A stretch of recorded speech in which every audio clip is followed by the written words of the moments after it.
Hello, everyone, and welcome to the AI Educator, a micro podcast from EdSafe AI, where we ask AI enthusiasts three rapid fire questions about AI implementation in education. I'm your host, Andrea Claver, Project Manager of EdSafe, and today we are joined by David Miyashiro, who is the Superintendent of Cajon Valley Union School District. Thanks for joining us today, David. Are you Thank you, ready? Andrea. Yeah, I'm ready. All right, wonderful. So let's kick things off with our first question. What's one thing that excites you most about the future of AI in education? What excites me most about the future of AI in K-12, for example, is the way that AI is being used by the elite Fortune 500 companies that are using AI the right way, in my opinion. Several companies are investing heavily in AI and not seeing return on investment, but there are a handful of companies that are looking at system-wide transformation, not improving work and workflow, but redefining work and workflow. And I think across our enterprise with our transportation, child nutrition, ed services, human resources, we have these antiquated systems in most districts with siloed technologies that don't speak to one another. In Fortune 500 companies that have made the shift with Accenture or Ryder or some of the B2B companies, they are creating a full stack operation where legacy systems are being dismantled towards the technology infrastructure where everything talks to everything else. And you can really fine tune what's happening at the student level back to a return on investment. Not only that, workflows and redundancies, as those become eliminated, can create new opportunities for employees and also repurpose funding towards students that is otherwise caught up in bureaucratic parts of the organization. Wonderful. I appreciate that insight and how you are thinking about AI implementation in other areas of education. So, our systems and how down the line that eventually leads to more resources or updated practices for students. So, when we're thinking about those systems, it affects the whole ecosystem. Yeah. Awesome. So our next question is, what's the biggest misconception you hear about safe and responsible use of AI in schools? I think the biggest misconception is around hallucinations and safety and privacy and the fear that AI is this or AI is not, but really what it is what you make it. So if we're using Google Notebook or Notebook LLM and Gemini in a controlled environment with the appropriate guardrails, our data privacy, data security, and data interoperability standards are in place, like they are. Our teachers are now working in an environment where it does what it's created to do, whether that's improve their lessons, personalize their instruction towards each student on a given thing. And we have lots of teachers that are doing this right now under the confines of the guardrails that we put into place with our board policies, that the state has put into place, but also that we as a district, as a vision, have just taken what we've done in one-to-one learning back in, when we went to one-to-one technology into this new environment where it's less visible, the change, because no hardware changed with this AI, shift. It's all the same hardware, it's just different capacities and different tools.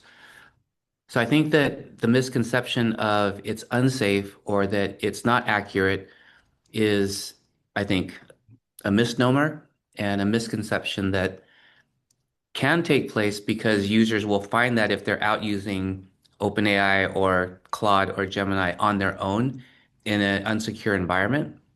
But that's not the environment that most school districts are putting in place for their students and their teachers. I'm glad you shared that, how it fits into these systems that we've been talking about for a while with ed tech in general.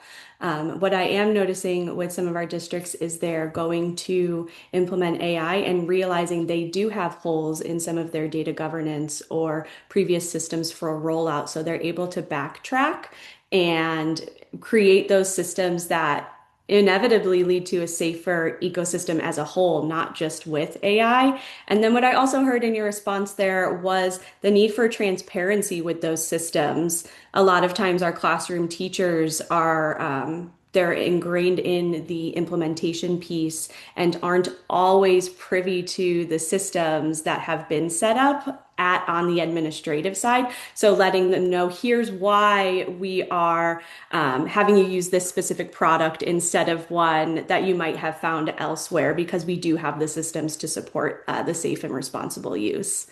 Thank you for that. And so we will wrap things up with one of my favorite questions, as I always like to mention. What's a message you would share with a teacher or a school leader who's feeling overwhelmed by the rapid pace of AI development? If I may, before I answer that, I just want to plug EdSafe and Project Unicorn and EdFi and all the work that you've been doing, which you kind of alluded to. We've been doing this work with you for a decade.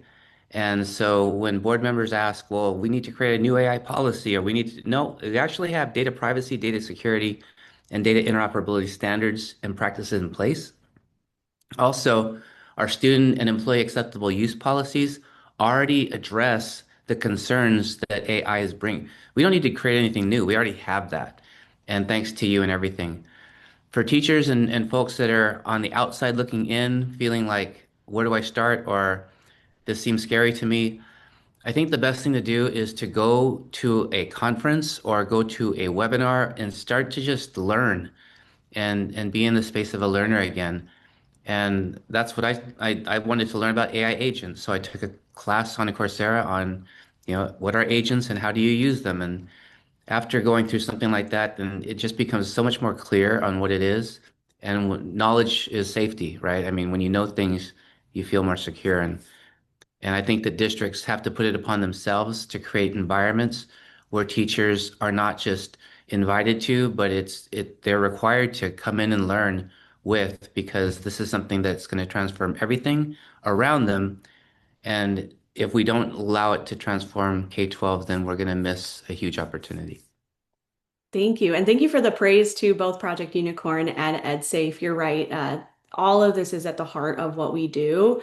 And I love your message about being a learner. Sometimes we have to accept that we don't have the answers and surround ourselves with people who can help fill in those gaps, or dedicate the time towards professional development and learning that really um, gets us up to speed with what's happening and gives us a place to start. Because when it's all just swimming around in your head and you're not getting anything from the outside, that's when it does become that overwhelming environment. Well, Right on. David, thank you so much. There you have it, listeners. Three quick questions and a wealth of information to mull over. Join us next time, where we'll put another AI enthusiast in the hot seat.